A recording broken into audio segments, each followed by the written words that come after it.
paca.fr ces 10 actions probantes.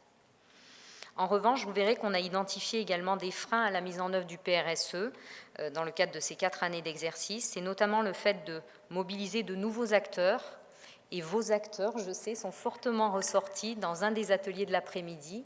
Donc, des personnes ont pris la parole pour signifier que le grand public n'était pas assez représenté dans nos démarches. Le grand public, mais également les associations de patients. Et je pense que la famille a toute sa place dans les démarches en santé-environnement. Je vous dirai tout à l'heure pourquoi, à mon sens. On peut peut-être l'aborder d'ailleurs tout de suite, puisqu'on y est. Mais moi, il me semble que sur plusieurs des messages de prévention que nous avons apportés auprès du grand public, que ce soit par exemple pour vivre dans un environnement plus favorable à notre santé, pour les jeunes mamans, les jeunes enfants, les personnes aussi vieillissantes, et puis pour tous ceux qui sont publics aussi défavorisés. Je pense qu'il y a des relais, vous êtes des relais de ces messages de prévention assez simples et vous pouvez nous aider en fait à les formuler de façon à ce que les gens se les approprient mieux. Aujourd'hui, on a des messages qui restent quand même très techniques et il faut vraiment s'attacher à les vulgariser pour qu'ils puissent être utilisés. Il me semble que vous devez être également associé donc, aux politiques publiques, la mise en œuvre des politiques publiques. C'est vrai qu'aujourd'hui, on met en place sur le territoire, notamment en matière de santé, des contrats locaux de santé. Je ne sais pas dans quelle mesure vos associations y sont représentées. Je pense que c'est important que vous y soyez représentés. Aujourd'hui, on parle beaucoup en santé-environnement de tout ce qui est déplacement, par exemple. Souvent, on parle des déplacements domicile-travail. Moi, je rappelle toujours que les déplacements en tant que maman, ça n'est pas du domicile-travail, c'est du domicile-travail, crèche, supermarché, activité des enfants. Donc, je crois que dans tout ce qu'on veut favoriser en termes d'intermodalité, il faut qu'on reste très proche des réalités de chacun et vous pouvez contribuer à enrichir nos réflexions de cette réalité familiale quotidienne. Voilà, je ne serai pas le plus longue sur cette partie, mais vous pourrez lire tranquillement les éléments des diapos qui seront à votre disposition. Simplement, là, je vous présente donc les 10 actions immédiates qui sont mises en œuvre dans le cadre du PNSE 3 pour que vous ayez une idée de ce qu'est le plan national santé-environnement. Améliorer la qualité de l'environnement sonore, assurer une vigilance sur les risques potentiels liés aux nanomatériaux, réduire les expositions liées aux contaminations environnementales des sols, c'est tout ce qui est cité sols pollués, réduire l'exposition des populations aux perturbateurs endocriniens. Dans ce cadre-là a bien sûr été incluse la thématique alimentation. Sachez que ça n'était pas gagné. Dans la précédente mouture du plan national santé-environnement, l'alimentation avait été exclue de ce plan. Aujourd'hui, avec l'ensemble des études qui sont sorties, notamment sur l'impact des pesticides sur la santé, le plan national santé-environnement ne peut plus faire l'impasse sur ces sujets-là.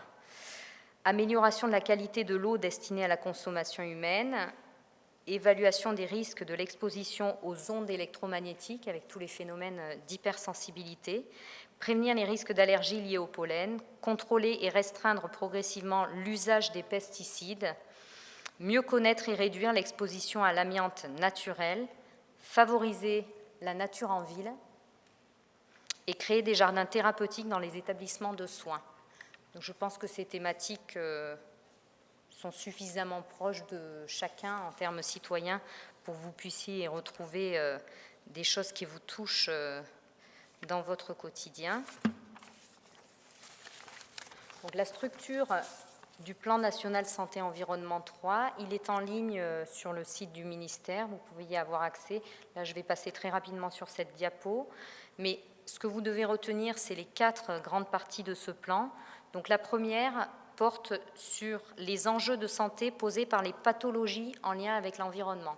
Donc aujourd'hui, on a un certain nombre de pathologies dont on sait qu'elles sont liées à des facteurs environnementaux. Elles sont relativement peu nombreuses, on dira, puisque l'environnement n'agit pas comme les logiques qui présidaient jusqu'à présent, c'est-à-dire qu'on n'est plus dans des logiques qu'on dit pasteuriennes, c'est-à-dire qu'on n'a pas un facteur qui entraîne une pathologie. L'environnement est multifactoriel, on est exposé en permanence à un grand nombre de contaminants qui sont même à des doses très faibles, qui peuvent impacter notre santé, même à des doses très faibles. Donc c'est vraiment un challenge de connaître les pathologies qui sont liées à l'environnement. Aujourd'hui, l'épidémiologie environnementale, ça reste encore un enjeu en termes de santé publique. Donc les pathologies en lien avec l'environnement. La deuxième partie, c'est vraiment un enjeu de connaissance des expositions, c'est-à-dire dans quel environnement nous vivons, mesurer les différents contaminants auxquels on est exposé, leurs effets et les leviers d'action. Donc notamment, je vous parle d'une problématique émergente, mais on sait pertinemment qu'aujourd'hui, il y a des pesticides dans l'air que nous respirons à des doses infimes. Voilà, c'est un sujet auquel les autorités s'intéressent.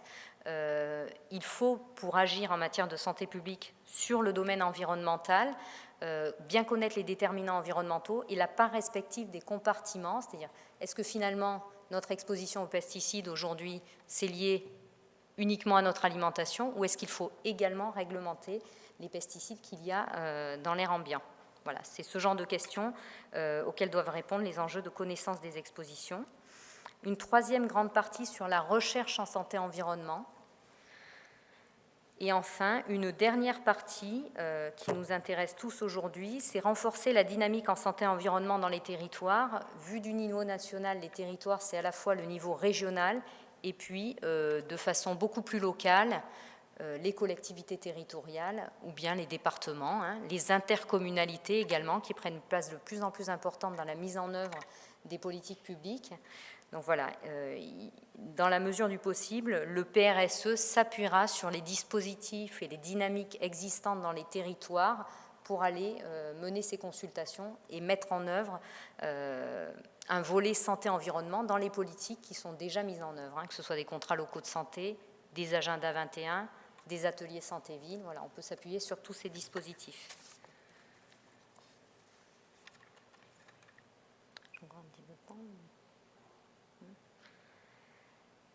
Alors, les principes et objectifs du plan national santé-environnement, c'est d'une part d'agir pour un environnement favorable à la santé.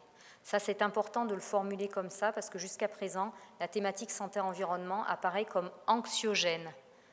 Et aujourd'hui, le changement que l'on veut faire sur cette thématique, c'est vraiment d'arriver à avoir des messages simples pour que chacun puisse créer, d'une certaine façon, un environnement plus favorable à sa santé, en favorisant, là vous en avez beaucoup parlé, la mobilité active, une alimentation saine, équilibrée. Enfin, on a des tas d'exemples, mais plutôt que de parler de façon très technique de la toxicité des substances, on préférait parler des choses qu'on peut faire pour chacun avoir accès à un environnement plus favorable à sa santé. Deuxième chose, intégrer dans la définition de la santé la notion de bien-être au sens de l'OMS. Vous l'avez vu, dans les orientations du PNSE 3, il y a une partie pour favoriser notamment les espaces verts. Les espaces verts, on s'est rendu compte que même uniquement visuellement, ça permet d'améliorer la qualité de vie de chacun. Donc il y a des tas de petites choses à faire comme ça pour aller d'une notion de santé, absence de pathologie, vers une notion de santé beaucoup plus large qui intègre des paramètres esthétiques, des paramètres psychologiques, du bien-être au sens de l'Organisation mondiale de la santé. Ensuite, favoriser les actions de prévention en agissant à la source, c'est-à-dire une réduction, par exemple, des déchets, des rejets médicamenteux notamment, et puis en protégeant les populations et en faisant respecter le principe pollueur-payeur, c'est-à-dire qu'il y a une notion de responsabilité qui est faite, qui est donnée au niveau des activités industrielles notamment, mais pas seulement. Nos établissements, notamment hospitaliers, font aussi partie de ces activités qui peuvent avoir un impact sur l'environnement et sur la santé. Réduire les inégalités environnementales d'exposition, donc je crois que vous en avez parlé sous un angle un petit peu différent, mais c'est vrai que les inégalités d'exposition environnementale, c'est une réalité. On n'a pas le même type de pression environnementale si on vit sur la côte, sur le littoral, que si on vit dans les départements alpins. Il y a des expositions qui peuvent être différentes et donc les actions ne doivent pas être les mêmes.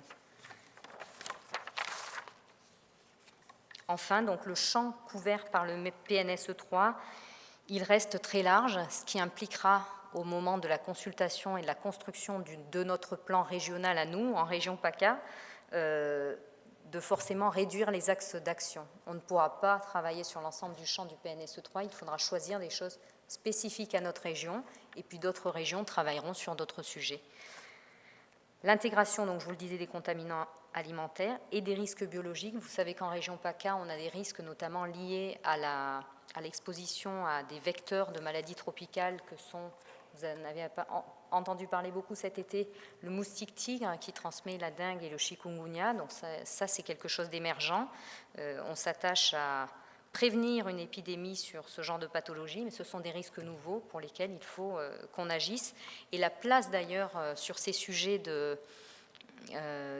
du grand public dans la mise en place de mesures communautaires de lutte contre la prolifération de ce genre de vecteurs est vraiment très importante et insuffisamment utilisée aujourd'hui. L'introduction ensuite dans le champ de ce PNSE3 de risques sanitaires associés au changement climatique avec la raréfaction des ressources en eau.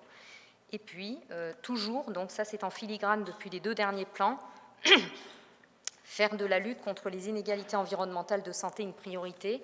Sachez qu'aujourd'hui, il y a eu un rapport du Césaire qui a été rendu il y a 1 ou 2 semaines, je crois, qui montre la place des inégalités environnementales dans les inégalités de santé. C'est-à-dire que jusqu'à présent, on avait un raisonnement qui sous-tendait dans les inégalités sociales des inégalités environnementales. Aujourd'hui, les inégalités environnementales ont leur place à côté des inégalités sociales et vous verrez que parfois elles ne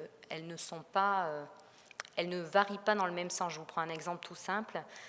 Quand on a fait les premières études de biosurveillance, donc mesure des contaminants dans le sang notamment, on s'est rendu compte que les personnes les plus contaminées en termes de pesticides étaient les enfants de familles aisées, et non pas les enfants de familles défavorisées, parce que ces enfants ont plus fréquemment accès à des fruits et légumes et donc sont plus exposés à des pesticides.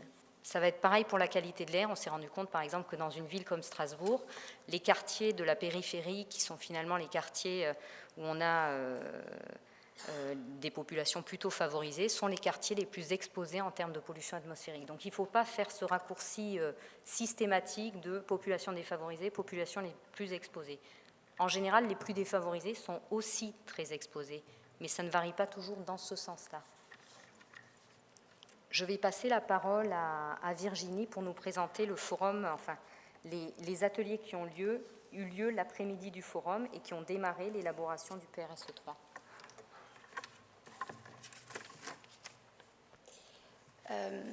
Donc Virginie Pouget, moi je suis chargée de mission au service santé alimentation de la région. J'excuse ma chef de service Leïla Danier qui n'a pas pu être là pour intervenir. Donc vendredi dernier, comme vous l'a dit Muriel, mais aussi Anne-Marie Autant, on était ici même sur le Forum régional santé-environnement, le 3e, et qui avait donc pour objet de présenter le PNSE3, le plan national, et de lancer la consultation pour l'élaboration d'un PRSE 3, donc sur la période 2015-2019. Avec le matin une table ronde qui a été consacrée tout particulièrement à la place des collectivités territoriales sur ce thème de la santé-environnement. Donc Muriel l'a largement indiqué, mais l'implication des collectivités et toute la dimension territoriale en matière de santé-environnement, c'est une priorité. Et donc l'après-midi, c'est ce que je vais un peu plus vous présenter, on a eu 3 ateliers qui ont porté sur 3 questions sur la base du bilan qui a pu être fait du PRSE2. Donc un atelier qui a plutôt questionné l'animation du PRSE3. Un second atelier qui a interrogé la mobilisation des acteurs. Et un dernier qui a interrogé comment déterminer les priorités du PRSE à venir, du PRSE3. Et donc parallèlement, on avait un pôle démonstratif animé par le CRES et le GREN avec différents stands qui permettaient de donner à voir tous les outils pédagogiques en matière de santé-environnement qui ont pu être développés, qui existent. Donc autant sur la question de l'air que du bruit, que de l'eau, enfin voilà, c'était assez divers. Donc les acteurs avaient le choix de venir sur les ateliers ou bien de profiter du pôle démonstratif et de voir les outils qui pouvaient exister. Voilà. Donc on va passer à l'atelier numéro 1. Donc l'atelier numéro 1, il portait sur l'animation du PRSE. Donc on est parti à chaque fois pour ces 3 ateliers de constat et puis envisager ensemble des solutions. Donc sur la question de l'animation, il y a à la fois les intérêts que ça peut donner pour le PRSE en lui-même, d'animer un réseau d'acteurs, et aussi les bénéfices qui peuvent être tirés pour les porteurs de projets directement. Donc concernant les intérêts pour le PRSE lui-même, c'est de s'ancrer dans la réalité, donc de mieux identifier les besoins, d'être plus réactif. C'est aussi créer et partager une culture commune. Donc c'est vrai qu'il y a la question de la marque et de la visibilité, mais on en reparlera un peu plus loin aussi avec cette fameuse labellisation du PRSE. Donc on donne plus à voir et donc on identifie mieux. Et puis aussi créer des synergies, donc avoir une optimisation des actions, ne pas avoir de doublons, être plutôt sur une mutualisation, un décloisonnement. Donc voilà tout ce qui est intéressant, en tout cas pour le PRSE en lui-même, d'être sur cette animation de réseau d'acteurs. Et puis c'est des bénéfices directement pour les porteurs de projets, puisqu'ils sont dans un réseau, donc peuvent participer à des échanges, coopérer, être dans du partenariat. C'est aussi appartenir à une communauté d'acteurs, du coup se sentir moins isolé, moins seul dans la mise en œuvre de ces actions en santé-environnement. Et suivre aussi des orientations, parce que c'est un champ très vaste. Donc ça permet aussi d'aller dans une direction partagée entre plusieurs. C'est aussi avoir une légitimité, puisque je le disais, il y a un label qui est créé, une labellisation PRSE. Et c'est vrai que pour les acteurs, du coup, c'est... voilà, on est plus visible, mais c'est aussi plus facile pour eux pour obtenir d'autres cofinancements sur leurs actions, pour faire valoir leurs actions et les mettre en œuvre. Donc un accès au financement facilité. Sur la base de ces constats, la question des solutions, c'est-à-dire quelle animation du coup on envisage pour le PRSE 3. Donc ce qui est fortement ressorti et qui est assez intéressant, c'est de faire de tous les acteurs du PRSE des ambassadeurs, c'est-à-dire des acteurs qui vont pouvoir parler de leurs actions à d'autres acteurs qui ne sont pas forcément encore dans la dynamique santé-environnement, mais du coup comment est-ce qu'ils se font relais de cette dynamique-là. L'aspect de la communication a été également cité autour de son projet et ainsi d'utiliser les réseaux pour les diffuser. La question de développer l'écofinancement pour impliquer davantage les collectivités territoriales. Donc l'idée, c'est que si un projet se développe sur un territoire, qu'il y ait une participation des collectivités sur ce territoire pour arriver à les impliquer davantage. On ne part pas de rien aussi, donc c'est bien de capitaliser, de consolider l'existant, de mieux faire connaître les outils qui ont déjà été créés et de privilégier des messages positifs et simples, on en a parlé, de la vulgarisation des messages pour les rendre plus accessibles à chacun. En termes d'outils, on a 3 outils qui étaient proposés dans l'atelier, donc un réseau 3.0, pour retrouver la question là, des ambassadeurs, un kit ambassadeur, et puis des cartographies dynamiques. C'est-à-dire qu'on a des cartographies qui existent, qui permettent de voir des projets en santé et en santé-environnement qui sont développés sur le territoire de la région, mais quelque chose de plus dynamique, dans le sens plus illustratif, peut-être des vidéos, des témoignages, enfin voilà, des choses qui permettent de sensibiliser un peu différemment et de donner à voir un peu différemment qu'avec un outil plus statique, qui va être sur la présentation d'une fiche projet, fiche attendue plus par les financeurs et les institutions que peut-être les acteurs qui auront envie d'y aller. Concernant le deuxième atelier, donc celui des acteurs à mobiliser ou mobiliser pour faire du PRSE 3 un levier d'action. Sur les constats, on a travaillé à l'identification d'acteurs clés en matière de santé-environnement. Ont été repérés les professionnels de santé, les experts scientifiques en matière d'environnement et de santé-environnement, les élus à différents niveaux, les élus locaux. On en parlait, les associations grand public et habitants, puisque c'est un constat du bilan du PRSE2 qu'on a eu une difficulté réelle à les associer. Les acteurs de l'enseignement, de l'éducation, de la formation, le secteur privé avec les entreprises, et notamment a été pointé le secteur de l'agriculture, et puis les acteurs de l'urbanisme et de l'habitat, puisque en matière de santé-environnement, on a cette dimension cadre de vie et donc c'est des acteurs incontournables. À côté de ces acteurs clés, l'idée c'était aussi d'identifier des fonctions qui pouvaient être manquantes sur le PRSE2. Donc même si l'animation était quand même relevée comme un point positif, en tout cas c'est vraiment la grande action à investir, donc mutualisation, fédération, animation. On en a déjà parlé, il y a le savoir-faire, mais il y a aussi le faire savoir et la vulgarisation de tout ce qu'on peut connaître dans ce champ de la santé-environnement et du coup comment mieux informer. Le décloisonnement et l'interconnexion, la recherche amont et en même temps la mesure d'impact, donc vraiment toute la question de la recherche en santé-environnement, autant pour donner des priorités que pour après dans la mise en œuvre d'actions en mesurer les impacts réels. Et la question de l'inspection et de l'établissement de lois en se disant qu'à travers la réglementation, en tout cas, on pouvait mobiliser des acteurs jusque-là un peu absents. On pensait tout particulièrement au secteur privé. En matière de solutions, on s'est dit on va prioriser du coup des acteurs cibles dans ce PRSE3. Et 3 acteurs se sont dégagés, savoir les élus, le grand public avec les associations de santé, de représentants des usagers, et les entreprises pour le secteur donc privé.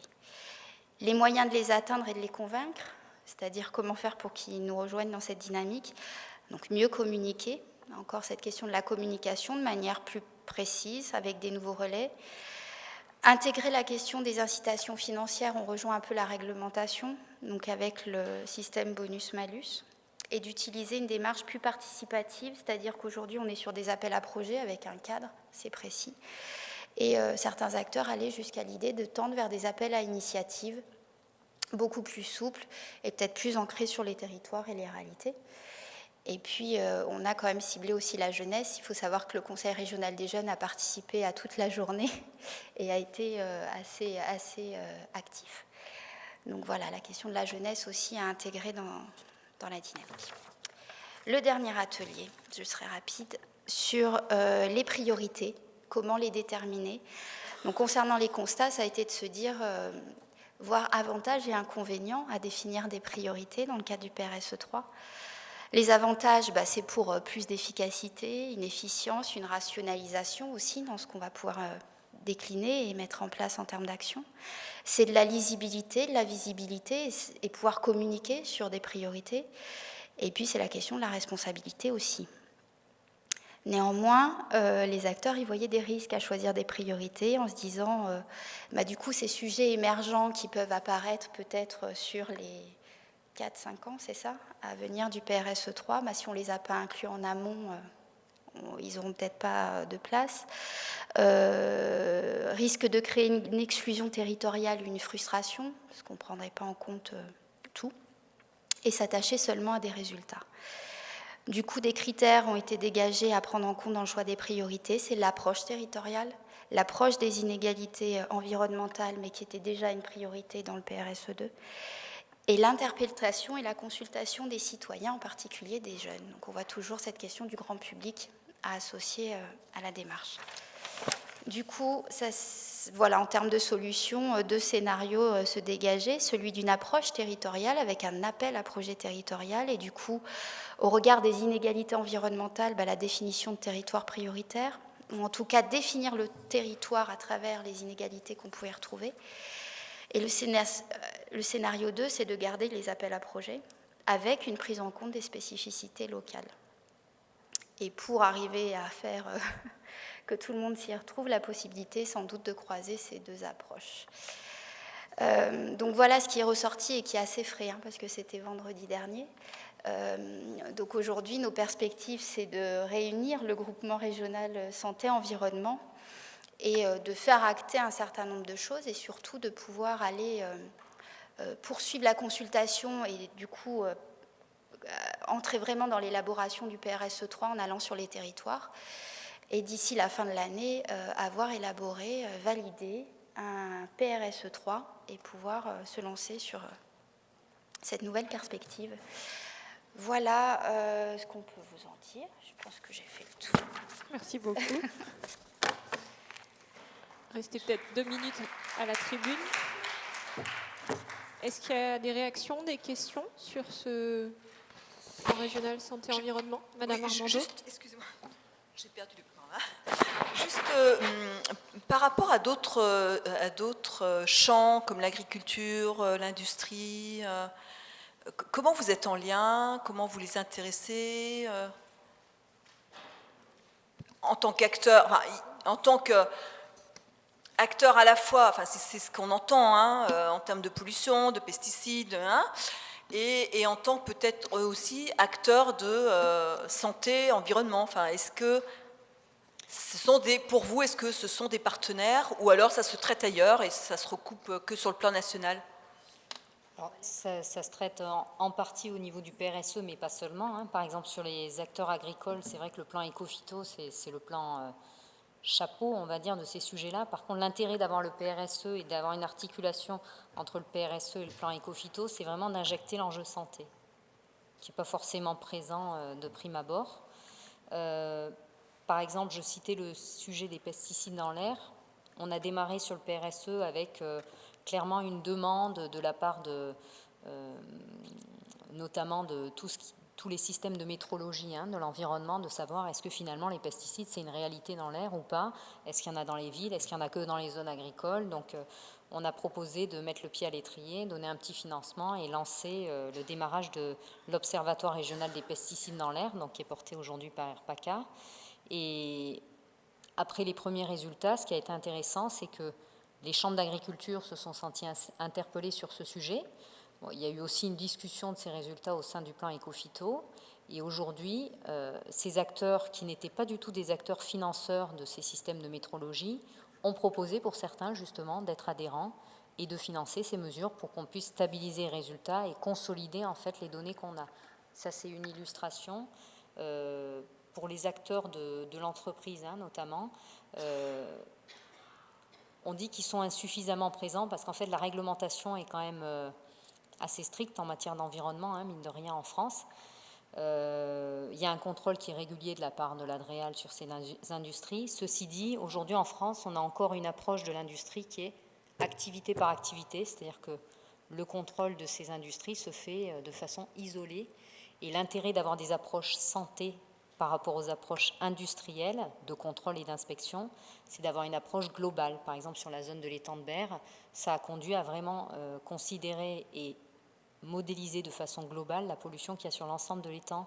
Après, ça pose des problèmes réglementaires, on va dire, qu'on essaie de régler avec la bonne volonté des uns et des autres, de prise en compte complète de cette exposition qu'ont les habitants sur ces bassins-là. C'est pas évident parce qu'après il faut prendre des mesures industrie par industrie, mais voilà, je pense que l'intérêt de ces approches santé, c'est d'avoir un effet intégrateur et je pense aussi une dimension assez fédératrice par rapport aux approches très sectorielles. Parce que la santé, c'est l'affaire de chacun, donc c'est vrai qu'il y a un moment où ça s'impose, enfin la santé s'impose d'elle-même dans les discussions. Il y a encore beaucoup de choses à faire. Et beaucoup de choses à dire. Bon, on va s'arrêter là pour aujourd'hui. Merci beaucoup. Merci. Donc, on avait demandé à Corinne Grenier, qui est professeure à la Catch Business School, de faire la synthèse de ce qui a été dit au cours de ces différentes interventions. Donc, on va voir ce qu'elle en a retenu.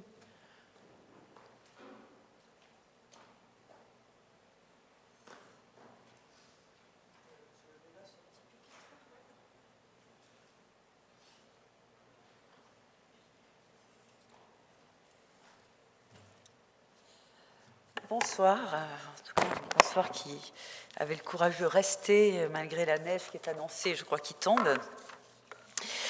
Donc je vais être assez rapide parce que finalement faire un exercice de synthèse autour de présentations qui était très clair et détaillé n'est jamais évident, et non seulement pas évident, puis par quel bout le prendre. Je voulais peut-être faire ce que je vous propose, c'est mettre l'accent sur quelques points qui m'ont interpellé, qui m'ont paru très importants. Alors, très important, pourquoi?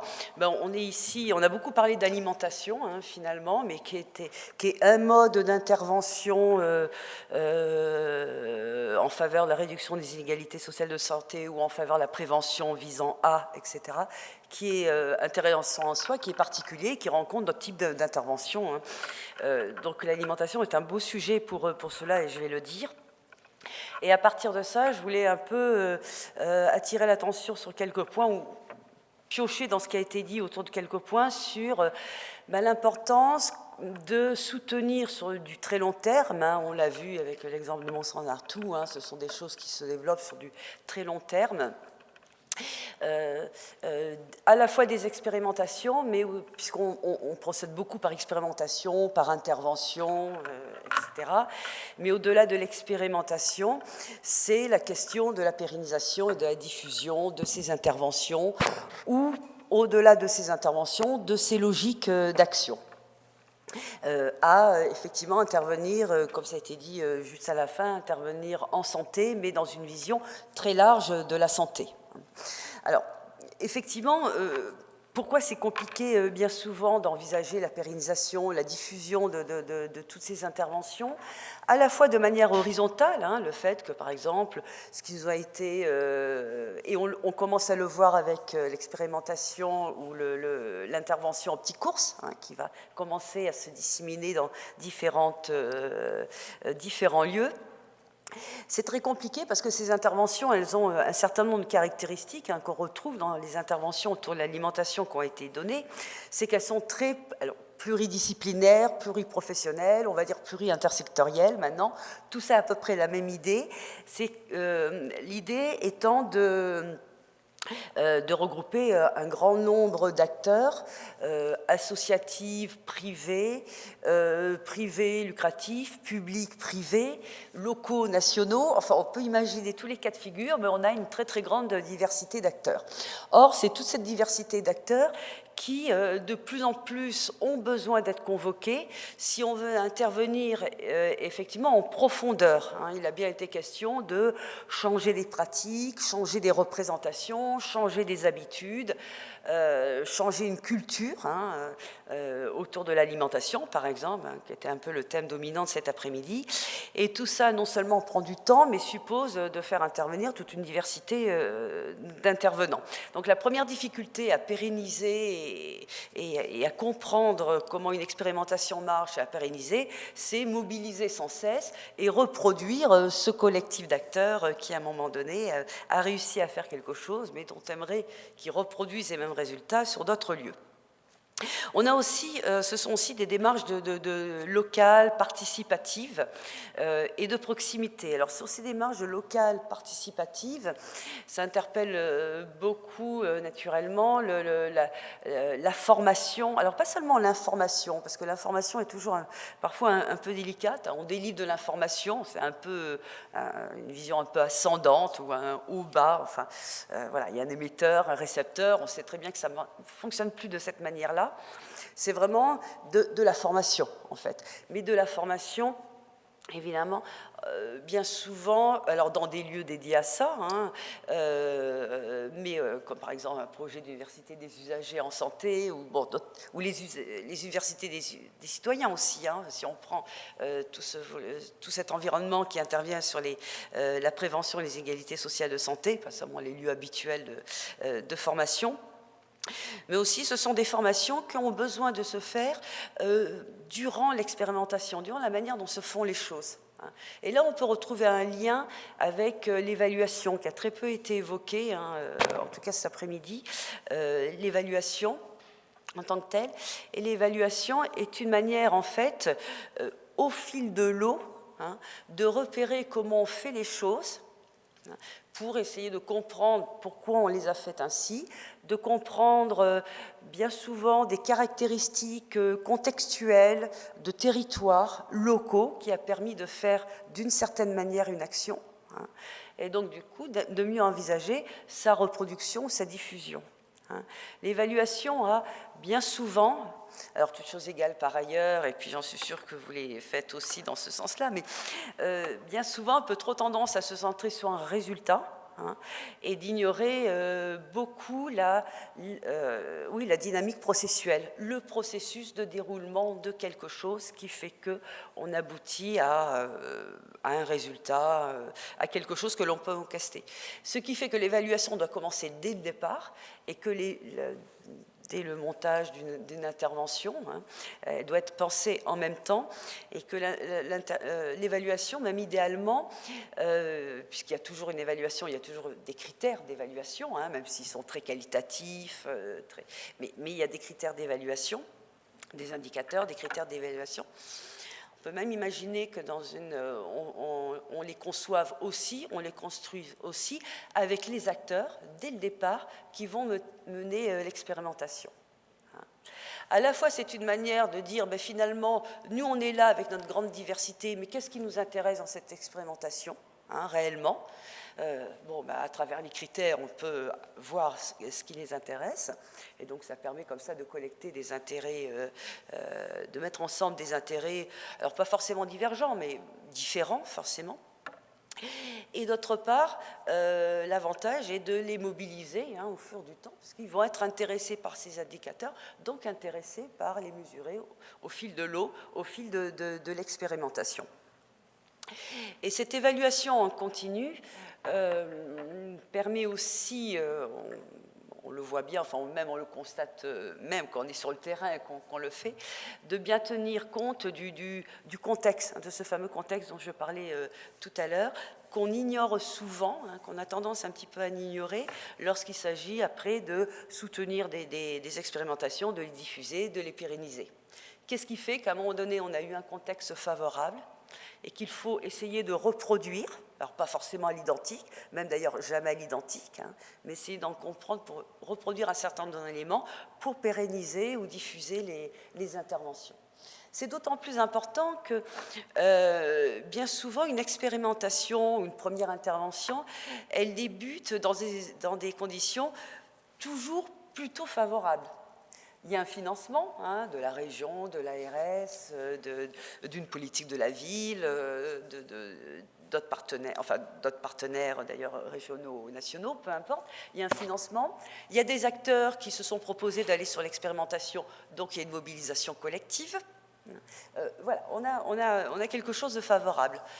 Or, par la suite, il s'agira de convaincre d'autres personnes de faire cette même intervention parce qu'on y croit, hein, on croit au bénéfice. On croit au bénéfice sur le long terme d'Optikos, on croit au bénéfice sur le long terme d'un certain nombre d'actions que nous a décrit alors soit l'ARS, hein, d'ailleurs, soit la région. Mais il faut convaincre. Hein. Or, convaincre, on doit convaincre dans un environnement qui n'est plus tout à fait favorable. Et c'est là où l'évaluation rentre en jeu, parce qu'on aura construit au fur et à mesure du temps des arguments très contextualisés, très tirés des pratiques, hein, qui mêlent les usagers, les associations, etc. Et c'est ces arguments-là qu'on pourra essayer après de mettre en discours, en slogan, hein, en logo parfois, hein, en visuel, et qui pourront constituer cette façon de mobiliser toujours dans le temps les acteurs. Voilà un peu ce que je voulais dire. Et puis effectivement, une autre façon, pour terminer, de concevoir cette diffusion, c'est la remontée, hein, vers des politiques publiques. Alors régionale ou nationale, hein, on va dire régionale puisqu'on est ici dans une région qu'on a eu à la fois les plans ou les interventions de l'ARS et du conseil régional, hein, à travers ces derniers exemples.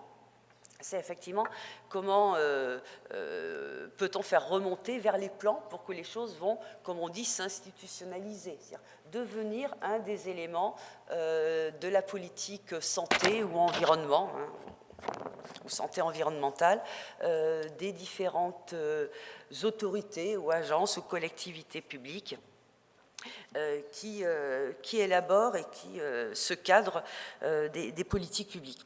Et là, c'est vrai que la méthodologie qui a été présentée, hein, sur le prochain PRSE est intéressant pour ça.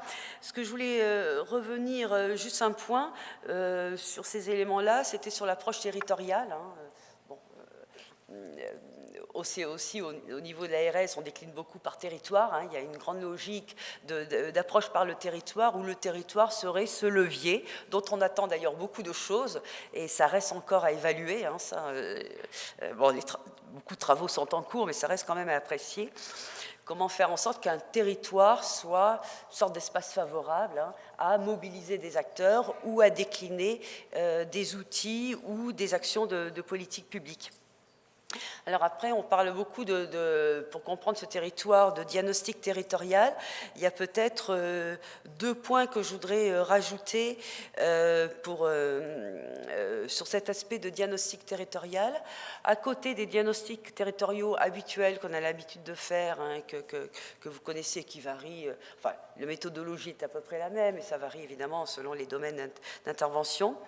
C'est essayer de repérer tout ce qui fait symbolique, tout ce qui fait attachement au territoire, qui fait que des acteurs ont envie de se mobiliser parce qu'ils sont attachés à un territoire. Alors quand je dis ça, évidemment, j'évacue la question de quel est ce territoire. Mais bon, c'est un autre débat, c'est un vaste débat. Et ça peut beaucoup se repérer dans des usages de langage, par exemple, qui font que le territoire, on a envie de faire quelque chose au nom d'un territoire, au nom de sa ville, au nom de ce quartier, au nom d'un département, au nom d'une région, peu importe le périmètre. Mais ça, c'est très important de repérer ces gerbes-là. Le deuxième point complémentaire, c'est aussi important de repérer tout ce qui fait déjà réseau, alors réseau formel, informel, lien, pratique partenariale, pratique de coopération sur un territoire. Parce qu'on a quand même si les choses avancent de plus en plus, on a finalement depuis X dizaines d'années, un empilement d'actions partenariale. Alors les choses sont lentes, ça se met petit à petit en place, ça se met dans du dur, c'est reproductible, ça se pérennise, et donc on n'est jamais sur des territoires totalement vierges. Même quand on intervient pour une première fois, on a des réseaux, des habitudes de travail, et c'est très important de les repérer et d'avoir une méthodologie qui les fasse repérer aux gens. Parce que les gens souvent n'en s'en rendent pas compte, mais par exemple, ils ne se rendent pas compte qu'ils vont utiliser un « nous » pour parler d'une action collective. Et à partir du moment où ils vont commencer à parler d'un « nous », à partir du moment où ils vont commencer à utiliser à peu près des mêmes termes pour parler d'une intervention, malgré leur diversité et autres, là, il faut absolument que, effectivement, quelqu'un, un évaluateur, un chercheur, un accompagnateur, enfin, toute personne, puisse pointer ces éléments qui font qu'un partenariat pourra se tenir, une action devient légitime ou intéressante ou pertinente, et ce sont des éléments qui sont susceptibles de soutenir une reproduction dans d'autres contextes ou une pérennisation aussi après un temps heureux de financement, et donc pérennisation sous d'autres formes de financement. Voilà, j'espère que je n'ai pas été trop hors sujet. C'était à travers ces... comme il n'y avait pas trop de sujets, je ne pouvais pas être hors sujet, donc c'était au moins l'avantage. Mais voilà, à partir de toutes ces interventions riches et quand même malgré tout claires et bien détaillées, quelques éléments que je voulais pointer. Merci. C'était très bien, merci beaucoup. Une bonne façon de conclure la journée. Je ne sais pas si Madame Armando, vous souhaitez reprendre la parole. En tout cas, merci à tous d'être venus. Moi, je vais remercier à nouveau tout le monde, tous ceux qui se sont déplacés, nos intervenants, tout ce qu'ils ont pu apporter. Et je vous souhaite un bon retour. Et merci encore, vraiment, merci beaucoup.